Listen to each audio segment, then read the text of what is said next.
Shalom Bapak Ibu Saudara, kita berjumpa lagi dalam ibadah secara online. Dan hari ini kita kembali bersama-sama dengan seluruh jemaat Tuhan yang berada dimanapun kami mendengar kabar baik bahwa ibadah ini kembali menguatkan, meneguhkan, dan ibadah ini menjadi berkat, menjadi jalan bagi kita untuk terus bersekutu dengan Tuhan.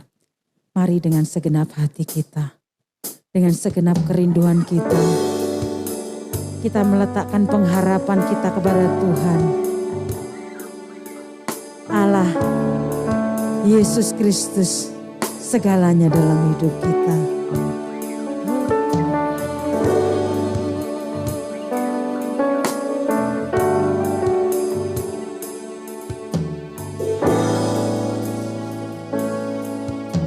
Dengan segenap hati dan jiwaku, ku datang padamu dalam kerinduan. Kasih-Mu yang sanggup mengubahku dan menguatkanku dalam pengharapan.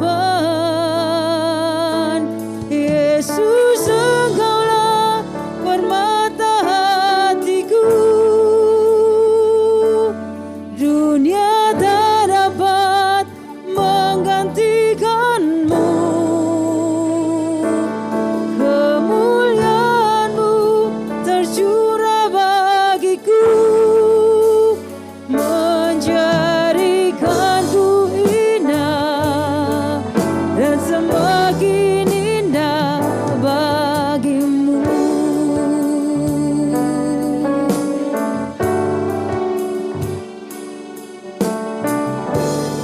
Sama-sama katakan, dengan segenap hati dan jiwaku, ku datang padamu dalam kerinduan. Kasih-Mu yang sanggup mengubahku dan menguatkanku dalam pengharapan. Yesus, Engkaulah permata hatiku. Dunia tak dapat menggantikan-Mu. Kemuliaan-Mu, kemuliaan-Mu tercurah bagiku, menjadikanku indah dan semakin indah. Yesus, Engkaulah permata hatiku. Dunia tak dapat menggantikan-Mu. Kemuliaan-Mu tercurah bagiku, menjadikanku indah dan semakin indah. Jadikanku indah, jadikanku indah dan semakin indah bagimu.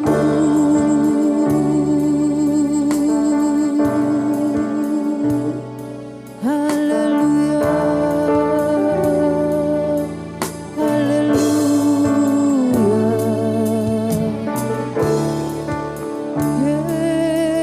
Yesus,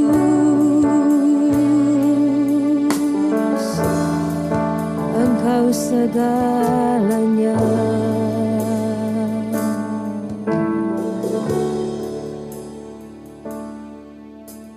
Dalam ibadah kami sore hari ini Tuhan, kami bersyukur Engkau menjadi pusat kehidupan kami, sumber pengharapan kami. Ketika apapun yang kami miliki tidak bisa menjadi pengharapan kami tahu Engkau menjadi segalanya dalam hidup kami.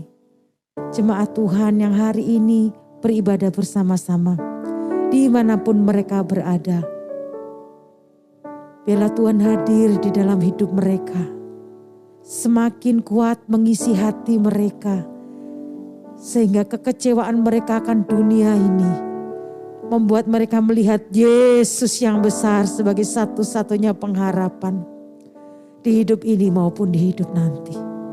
Terima kasih Tuhan. Seluruh jemaat Tuhan yang bersama-sama kami saat ini merindukan Tuhan, mencari Tuhan, mau terus beribadah kepada Tuhan kami, sumber pengharapan dan kehidupan kami. Pujian, sembah, hormat kami biar sampai kepada Tuhan dan menyenangkan hati Tuhan. Dalam nama Tuhan Yesus kami mau terus menaikkan pujian kami. Haleluya. Amin. Mari saat ini kita datang kepada Tuhan dengan membawa pujian kita, membawa syukur kita, membawa hormat kita kepada Tuhan. Karena ketika kita bersyukur, hati kita akan dipenuhi oleh kekuatan surgawi. Amin. Mari datang kepada Tuhan.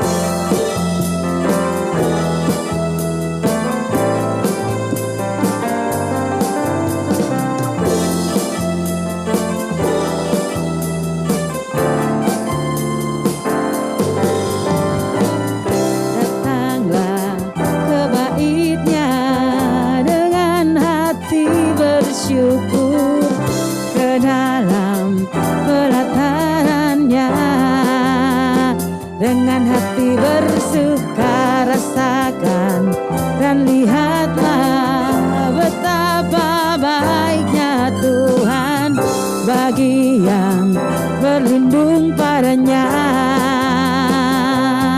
Akan bersorak-sorai, akan bersorak-sorai, bersyukurlah kepada Tuhan, sebab Dia baik, bahwasanya untuk selamanya kasih setianya. Bersyukurlah kepada Tuhan, sebab Dia baik, bahwasanya untuk selamanya kasih setianya.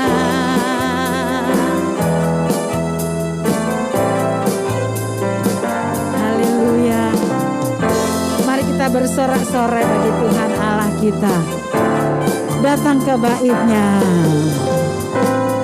Datanglah ke bait-Nya dengan hati bersyukur ke dalam pelatarannya, dengan hati bersuka rasakan dan lihatlah betapa baiknya Tuhan bagi yang berlindung padanya.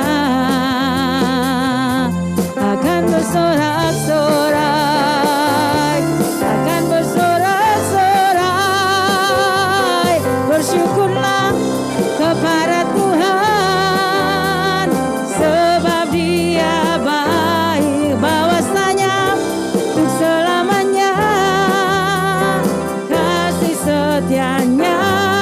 Bersyukurlah kepada Tuhan, sebab Dia baik, bahwasanya untuk selamanya kasih setianya. Mari seluruh jemaat Tuhan angkat tangan kita sama-sama. Bersyukurlah kepada Tuhan, sebab Dia baik, bahwasanya untuk selamanya kasih setianya. Bersyukurlah kepada Tuhan, sebab Dia baik, bahwasanya untuk selamanya kasih setianya. Bersyukurlah, bersyukurlah kepada Tuhan, sebab Dia baik, bahwasanya untuk selamanya kasih setianya. Bersyukurlah kepada Tuhan,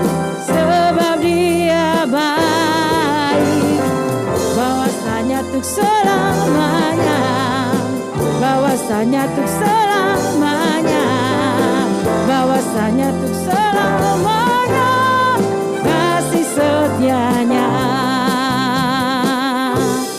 Bersyukurlah.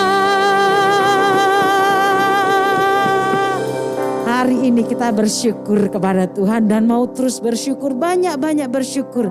Karena kita tahu bahwa kekhawatiran kita tidak akan pernah menambah sehasta pun pada hidup kita.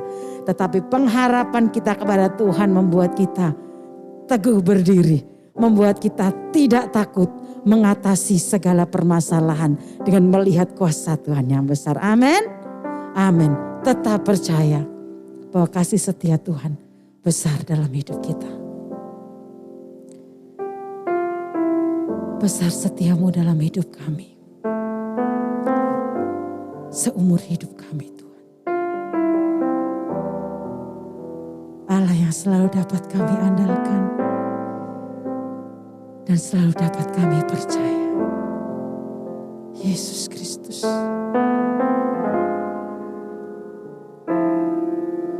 Sungguh besar setiamu, Kau nyatakan bagiku.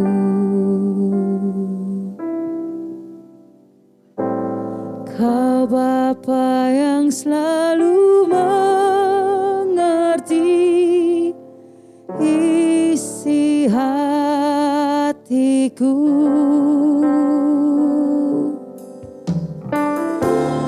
Kemuliaan-Mu Kau janjikan,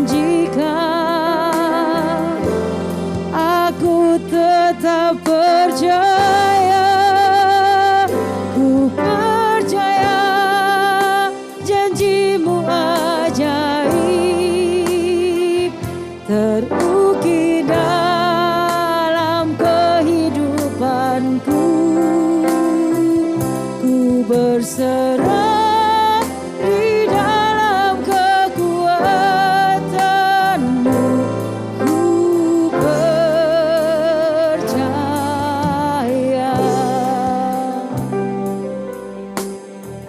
Sungguh besar setiamu, sungguh besar setiamu, Kau nyatakan bagiku. Kau Bapa yang selalu mengerti isi hatiku. Kemuliaan-Mu, kemuliaan-Mu Kau janjikan, aku tetap percaya, ku percaya janji-Mu ajaib terukir dalam kehidupanku. Ku berserah di dalam kekuatan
berserah di dalam kekuatan-Mu, ku percaya.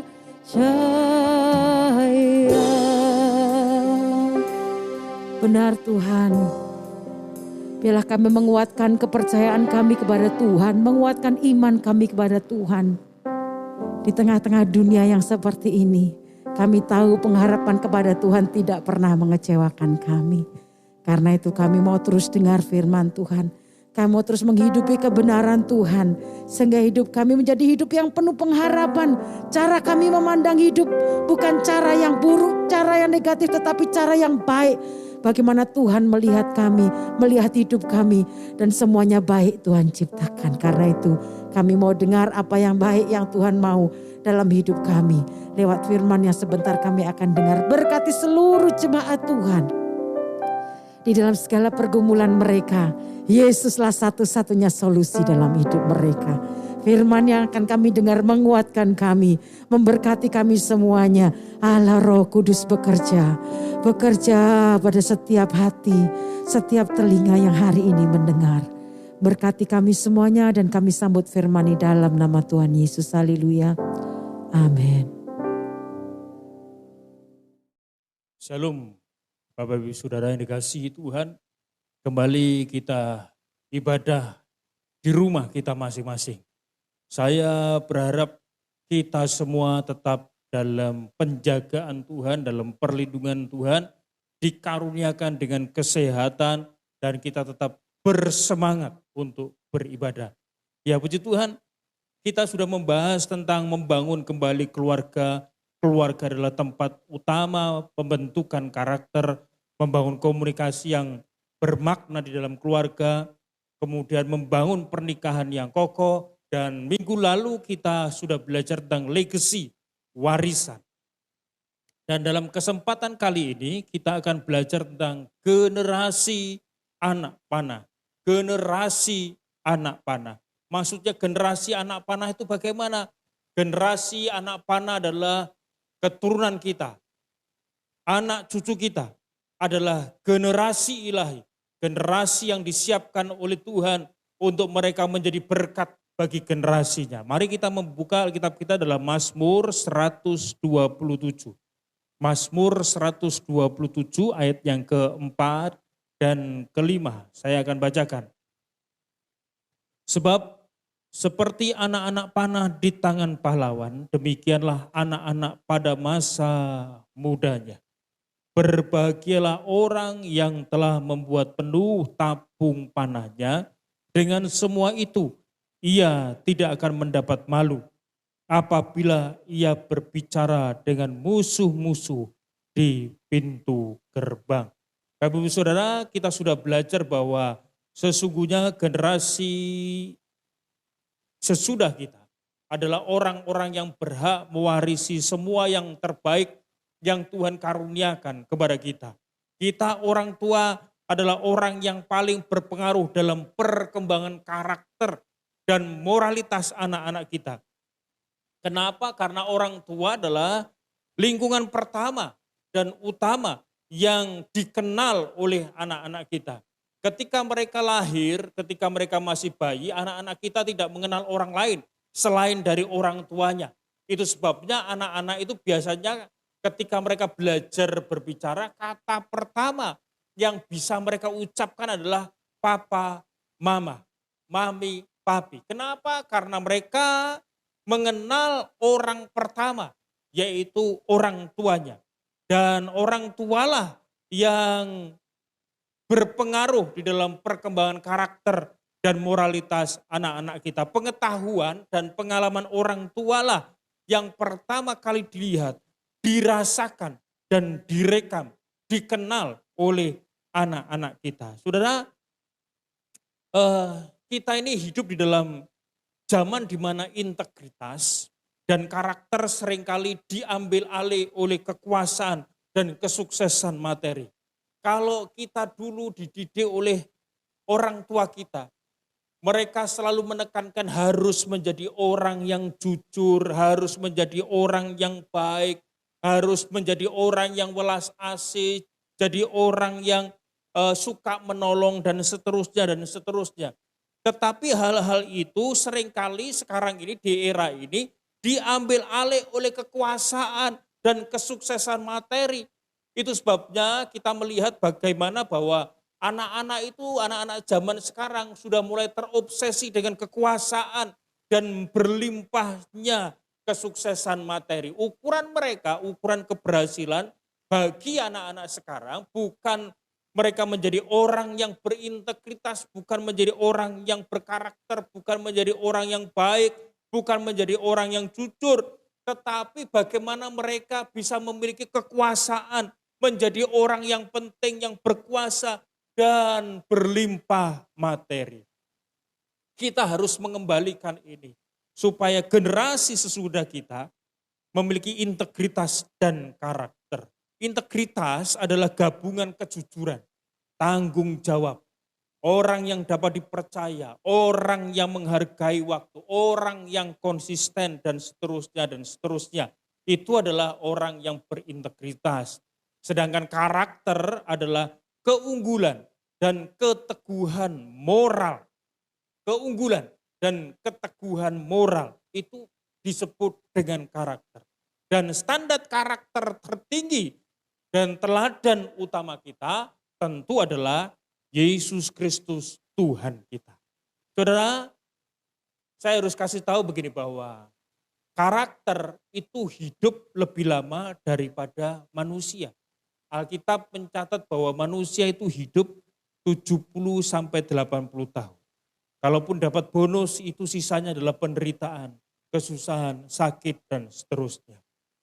Nah, intinya adalah manusia itu hidupnya ada batasnya. Tapi karakter itu tidak bisa mati bersama dengan kematian seorang manusia. Saudara, kalau orang meninggal, biasanya yang dibicarakan adalah jejak riwayat hidup orang itu, yaitu karakternya. Orang itu baik, maka orang membicarakan bahwa orang itu baik. Kalau orang itu tidak baik, maka orang akan membicarakan bahwa orang yang meninggal itu tidak baik. Itu artinya karakter hidup lebih lama daripada seorang manusia.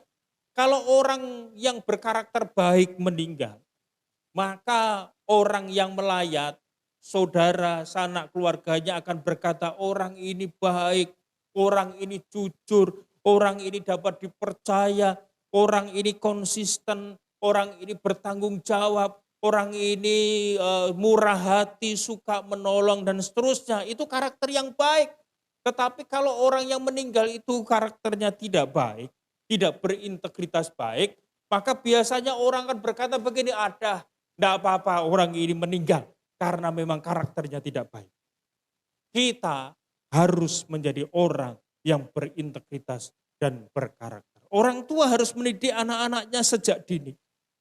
Sejak mereka masih usia muda, sejak bayi, dan menanamkan nilai-nilai moral, nilai-nilai firman Tuhan, nilai-nilai kerajaan Allah sebagai dasar anak untuk bersikap dan berperilaku di dalam hidupnya. Amsal 29 ayat 17 itu berkata begini, didiklah anakmu, maka akan memberikan ketentraman kepadamu dan mendatangkan sukacita kepadamu. Jika anak-anak kita tidak dididik dengan baik, tidak ditanamkan nilai-nilai moral, realitas yang baik sesuai dengan firman Tuhan, maka kita tidak tahu persis bagaimana terjadinya hidup anak kita di masa depan. Tapi kalau anak-anak kita didik dengan baik sejak dini, sejak mereka anak-anak, ditanamkan nilai-nilai moral yang baik, firman Tuhan yang baik, maka di masa tuanya pun mereka tidak akan pernah menyimpang dari jalan hidup yang benar karena sudah memiliki dasar hidup yang baik. Lalu bagaimana kita bisa mengasuh anak-anak kita sehingga mereka bisa menjadi generasi anak panah, generasi ilahi. Yang pertama, mari kita asuh anak untuk mengenal Tuhan dan firman-Nya. Mengasuh anak untuk mengenal Tuhan dan firman-Nya. 2 Timotius 3 ayat 15 dan 16. 2 Timotius 3 ayat 15 dan 16. Ingatlah juga bahwa dari kecil engkau sudah mengenal kitab suci yang dapat memberi hikmat kepadamu dan menuntun engkau kepada keselamatan oleh iman kepada Yesus Kristus. Segala tulisan yang diilhamkan Allah memang bermanfaat untuk mengajar, untuk menyatakan kesalahan, dan memperbaiki kelakuan, dan untuk mendidik orang dalam kebenaran. Saudara, kalau kita mau anak-anak kita menjadi generasi anak panah, generasi ilahi, maka yang pertama yang kita harus lakukan adalah asuh anak untuk mengenal Tuhan dan firman-Nya. Mengenal Tuhan itu kita tanamkan kepada mereka sejak usia sedini mungkin. Teori pendidikan itu berkata begini bahwa anak umur 0 sampai 7 tahun itu golden age, usia emas. Maksudnya apa? Semua yang kita tanamkan kepada anak, hal yang baik, yang buruk, itu terserap dengan baik oleh anak ketika anak itu usia 0 sampai 7 tahun. Karena kita orang percaya, maka kita harus mengasuh anak kita di usia 0 sampai 7 tahun. Itu menanamkan hal yang baik, nilai-nilai kerajaan Allah, nilai-nilai firman Tuhan. Menanamkan moralitas yang baik kepada anak-anak. Saya punya 2 orang anak. Yang pertama perempuan, yang kedua cowok. Yang pertama perempuan usia 14 tahun, Elvareta Theona Jonathan. Yang kedua cowok usia 9 tahun, Elusai Maximo Jonathan. Dua-duanya ketika mereka dalam rahim ibunya, ketika ibunya dinyatakan hamil oleh dokter, maka sejak itu pula mereka diajar tentang firman Tuhan. Diajar tentang firman Tuhan, mengenal Tuhan. Tuhan itu Allah yang maha kuasa. Tuhan itu yang menciptakan. Dan kita mendoakan supaya semua yang baik itu Tuhan turunkan kepada mereka. Mereka belajar mendengar firman Tuhan, belajar memuji Tuhan sejak dalam rahim ibunya. Mereka kemudian diajar bagaimana berdoa, diajar bagaimana bekerja. Istri saya hamil 2 kali, melahirkan 2 anak ini hamil 2 kali, tidak pernah malas. Dan saya tidak pernah menjumpai istri saya itu ngidam. Itu aneh. Katanya orang itu kalau hamil itu ngidam. Ngidam pepaya muda, ngidam mangga muda, ngidam rujak. Saya kok tidak pernah menjumpai ataupun berkata istri saya itu waktu hamil ngomong begini, aku ngidam. Enggak pernah. Enggak pernah. Yang dia omong kepada anak yang di rahimnya, yang dia kandung, itu ngomong begini, jangan malas, ayo bekerja. Mama lagi ngajar. Karena istri saya mengajar di sekolah, kalau pagi sampai sore di sekolah, kemudian pulang sebentar, terus ngajar di rumah, ngelesi anak-anak di rumah sampai malam. Jadi membutuhkan fisik yang kuat. Dia tidak mau lemah-lemah, apa bahasa Jawanya, malas-malas di tempat tidur. Dia juga tidak pernah sambat begini, aduh badanku capek, aku tidak mau makan, tidak suka makan. Ada orang yang mengandung, ibu-ibu mengandung, kalau didekati suaminya mutah-mutah. Kalau istri saya enggak, malah justru dekat dan senang kalau didekati suaminya. Nah saudara, kita mengasuh anak, mengenalkan mereka kepada Tuhan dan firman Tuhan sejak dalam kandungan anak kita. Lalu pertanyaannya begini, lah kalau anaknya sudah besar, bagaimana? Memang tidak ada kata terlambat untuk mengenalkan Tuhan dan firman Tuhan kepada anak-anak kita. Terus diajarkan, terus diajarkan, terus diajarkan. Ulangan 6 ayat 7 yang sudah kita bolak-balik baca di ibadah-ibadah sebelumnya, menjelaskan kepada kita. Ajarlah anak-anak kita firman Tuhan ketika duduk, ketika berdiri, ketika makan, ketika dalam perjalanan siang dan malam, terus diajar supaya mereka mengenal Tuhan dan firman Tuhan. Yang kedua, bagaimana kita bisa menjadikan anak-anak kita generasi anak panah, generasi ilahi. Yang pertama tadi asuh anak untuk mengenal Tuhan dan firman-Nya. Yang kedua, asuh anak untuk takut akan Tuhan. Yang kedua, asuh anak untuk takut akan Tuhan. Amsal 1 ayat yang ke-7. Takut akan Tuhan adalah permulaan pengetahuan. Tetapi orang bodoh menghina hikmat dan didikan. Amsal 9 ayat yang ke-10. Amsal 9 ayat yang ke-10. Permulaan hikmat adalah takut akan Tuhan. Dan mengenal yang Maha Kudus adalah pengertian. Saudara, dasar hidup orang percaya adalah takut akan Tuhan. Kalau anak-anak itu diasuh untuk takut akan Tuhan, mereka sudah memiliki dasar kehidupan yang baik, yaitu takut akan Tuhan. Takut akan Tuhan. Kalau anak-anak memiliki takut akan Tuhan, mereka akan mendapatkan hikmat dari Tuhan. Takut akan Tuhan itu seperti apa? Takut akan Tuhan adalah punya pengertian begini, memiliki rasa hormat kepada Tuhan. Hormat kepada Tuhan. Taat kepada Tuhan, percaya kepada Tuhan, itu takut akan Tuhan. Takut akan Tuhan harusnya menguasai anak-anak kita, sehingga dalam mereka berpikir, dalam mereka bertindak, dalam mereka mengambil sebuah keputusan, dasarnya adalah takut akan Tuhan. Kalau kita takut akan Tuhan, kalau anak-anak kita sudah memiliki rasa takut akan Tuhan, maka hikmat Tuhan itu menyertai mereka. Hikmat berbeda dengan pengetahuan. Pengetahuan kita dapat ketika kita belajar. Belajar di sekolah, membaca buku, mendengar informasi-informasi. Itu menambah wawasan, itu pengetahuan. Tapi hikmat itu berbeda. Hikmat itu lahir dari takut akan Tuhan. Kalau anak-anak kita hidupnya takut akan Tuhan, maka keputusan-keputusan yang mereka ambil nantinya berdasarkan hikmat Tuhan. Dan kalau itu hikmat yang menuntun mereka, mereka tidak akan pernah salah mengambil keputusan di dalam hidup mereka. Ayo saya mendorong Bapak Ibu Saudara semua untuk mengasuh anak-anak kita takut akan Tuhan. Yang ketiga, bagaimana kita bisa menciptakan generasi anak panah, generasi ilahi. Yang ketiga adalah asuh anak dengan keteladanan. Asuh anak dengan keteladanan. 1 Timotius 4 ayat 12. 1 Timotius 4 ayat 12. Demikian firman Tuhan. Jangan seorang pun menganggap engkau rendah karena engkau muda.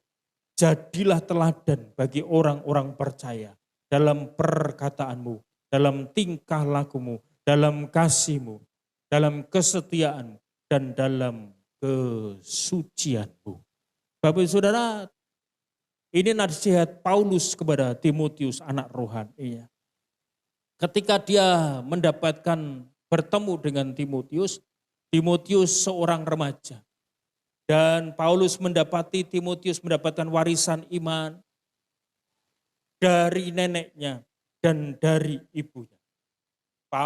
Timotius diajar tentang takut akan Tuhan. Timotius diajar oleh orang tuanya dan neneknya untuk hidup takut akan Tuhan. Dan kemudian Paulus merekrut Timotius menjadi tim pelayanannya. Timotius adalah seorang gembala yang masih muda waktu itu. Dan karena muda, banyak orang menganggap dia rendah. Karena muda, dianggap kurang berhikmat. Karena muda, dianggap kurang berpengalaman. Itu sebabnya Paulus menasihatkan kepada Timotius, janganlah seorang pun menganggap engkau rendah karena engkau muda. Justru karena engkau muda, engkau harus menjadi teladan bagi orang percaya. Justru karena engkau muda, engkau harus menjadi teladan dalam perkataanmu, dalam tingkah lakumu, dalam kasihmu, dalam kesetiaanmu, dan dalam kesucianmu. Saudara, jarang orang muda menjadi teladan.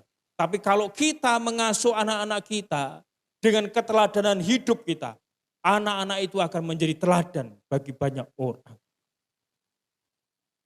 Ada dua elemen penting dalam keluarga. Yang pertama adalah pernikahan dan yang kedua menjadi orang tua. Pernikahan dan menjadi orang tua itu elemen penting di dalam keluarga. Kenapa? Pernikahan yang baik, dasar pernikahan yang baik, dasar pernikahan yang takut akan Tuhan, dasar pernikahan kekudusan akan membangun sebuah rumah tangga yang baik. Dan keteladanan itu akan ditunjukkan, diwariskan orang tua yang hidup dalam pernikahan yang benar. Menjadi orang tua itu adalah keterampilan, kemampuan kita untuk menjadi gambaran Kristus bagi anak-anak kita. Saudara, kalau pernikahan kita sebagai orang tua benar, maka anak-anak itu akan melihat Kristus dalam hidup kita.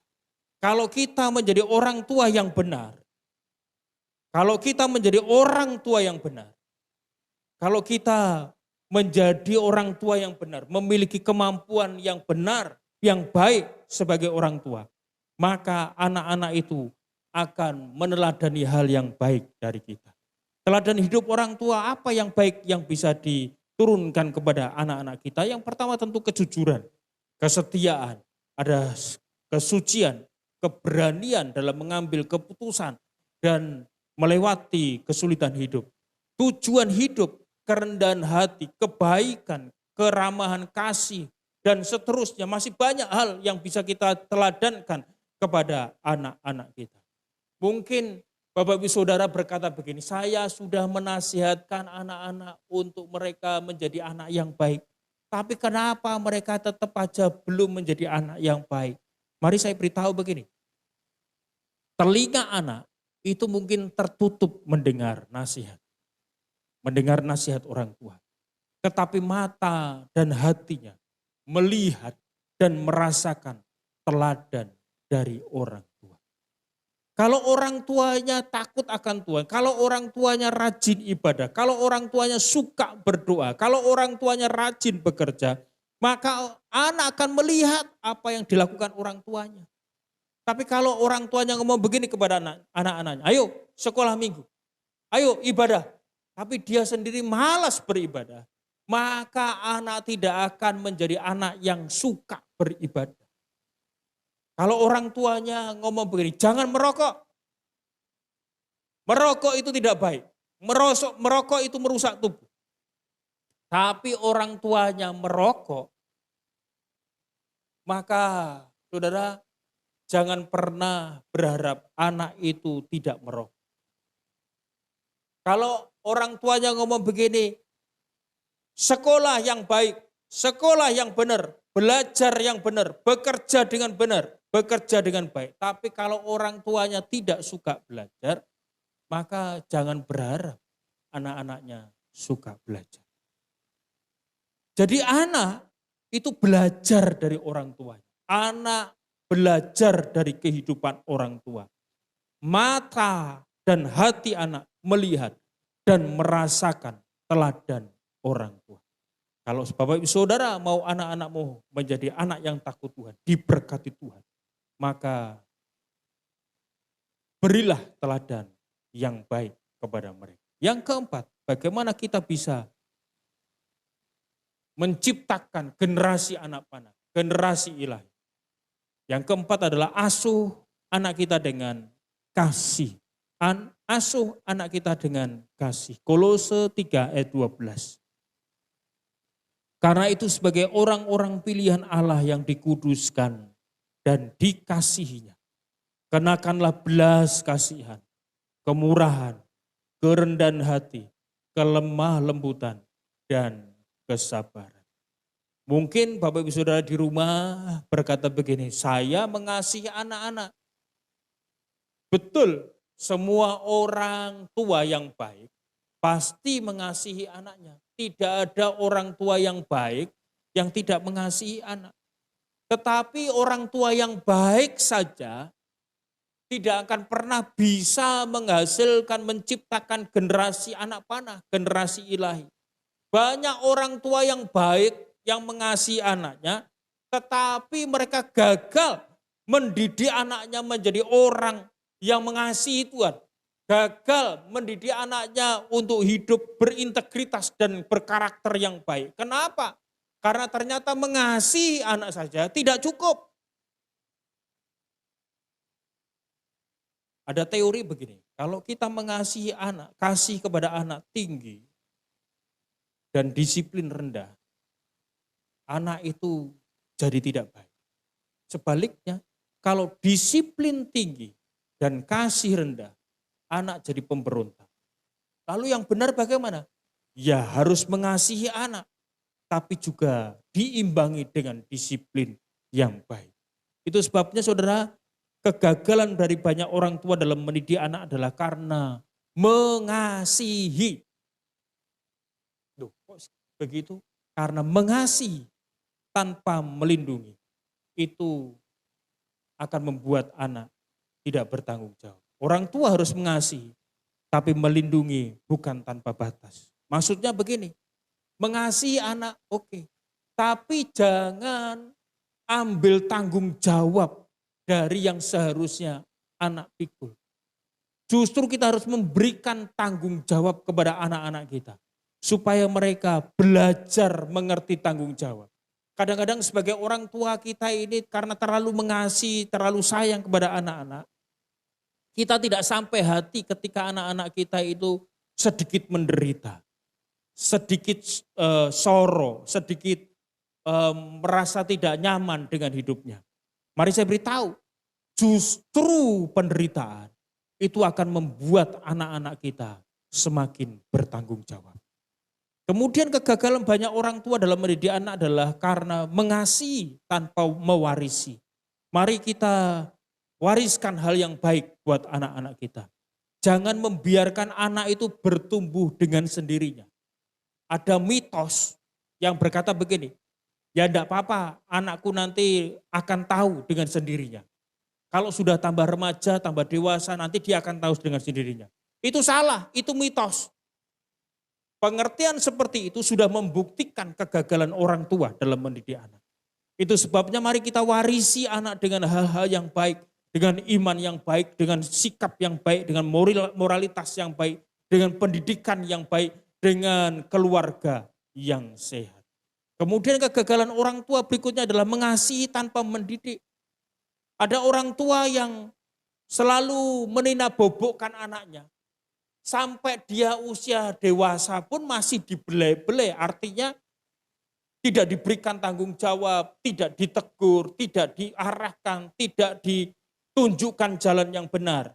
Karena mereka berpikir nanti kalau anakku kutegur, kalau anakku kupukul, mereka benci kepadaku. Salah, justru ketika anak tidak ditegur, justru ketika anak tidak dipukul, mereka akan menjadi anak yang tidak tahu diri kepada orang tuanya. Saudara, mari kita didik anak-anak kita menjadi anak-anak yang baik. Amsal 22 ayat yang ke-6 begini. Didiklah orang muda menurut jalan yang patut baginya. Maka pada masa tuanya pun ia tidak akan menyimpang daripada jalan itu. Kita disiplin anak kita. Kalau itu sebuah prestasi, kita harus ngomong itu baik, itu prestasi yang baik. Kita memuji, bahkan kemudian kita bisa memberikan hadiah. Tapi kalau itu sebuah kesalahan, kita tegur anak kita. Kita tunjukkan bahwa itu sebuah kesalahan. Kalau perlu kita pukul dia. Tentu pukulannya bukan untuk membunuhnya atau menyiksanya. Tapi supaya dia mengerti itu sebuah kesalahan. Saudara, disiplin penting untuk anak-anak kita. Supaya mereka tidak menyimpang ke kanan atau ke kiri. Dia berjalan lurus sesuai dengan kehendak Tuhan. Yang kelima, yang terakhir, bagaimana kita bisa menciptakan generasi anak panah, generasi ilahi. Yaitu dengan mengasuh anak kita dengan teguran yang baik. Saudara, generasi ilahi adalah generasi anak panah. Generasi yang cinta Tuhan, takut Tuhan, bertumbuh seperti Yesus dan siap untuk berkarya sesuai dengan tujuan diciptakannya anak-anak kita. Generasi ini tidak bisa didapat secara instan. Anak-anak kita tidak bisa bertumbuh imannya dengan sendirinya. Mereka dibantu oleh orang tuanya. Mereka diarahkan oleh orang tuanya. Sehingga mereka mengikuti pola dari Tuhan sesuai dengan firman Tuhan. Orang tua adalah faktor paling berpengaruh dalam perkembangan anak-anak kita. Tuhan Yesus memberkati. Mari kita berdoa. Bapa kami mohon anugerah-Mu. Biarlah firman Tuhan yang sederhana ini boleh termeterai dalam setiap hati kami semua. Bertumbuh dan berbuah di dalam hidup kami. Tuhan, kami berdoa buat bangsa dan negara kami yang hari-hari ini sedang berperang menghadapi pandemi. Tuhan, berikan hikmat buat pemimpin-pemimpin bangsa. Tuhan, tolong setiap tenaga kesehatan, setiap relawan, setiap orang yang terlibat mengatasi pandemi ini. Berikan ketangguhan, berikan hikmat, berikan ketahanan, berikan kesehatan. Tuhan, tolong berikan sukacita buat mereka. Sehingga mereka bisa menyelesaikan, mengatasi pandemi ini dengan baik. Kami berdoa buat ekonomi bangsa, Tuhan memberkati bangsa kami Indonesia. Dengan berkat yang berlimpah. Sehingga bangsa ini tetap kuat dalam menghadapi pandemi ini. Terima kasih ya Tuhan, terima kasih. Kami berdoa buat saudara-saudara kami, jemaat Tuhan yang di rumah. Mereka dalam keadaan sakit, Tuhan jamah sembuhkan. Yang mereka dalam keadaan susah, Tuhan hiburkan, Tuhan kuatkan. Berikan semangat yang baru. Tuhan, mereka yang menghadapi persoalan, Tuhan berikan jalan keluar bagi mereka. Terima kasih ya Tuhan, terima kasih. Mari kita mengangkat tangan di hadapan Tuhan. Kekasih Tuhan sekarang, terimalah berkat kasih sayang dari Allah Bapa, cinta, kasih dari putranya yang tunggal Yesus Kristus dalam persekutuan penghiburan perlindungan Roh Kudus. Sejak saat ini sampai Maranatha, Yesus Kristus datang kali yang kedua. Percaya berkata, amin.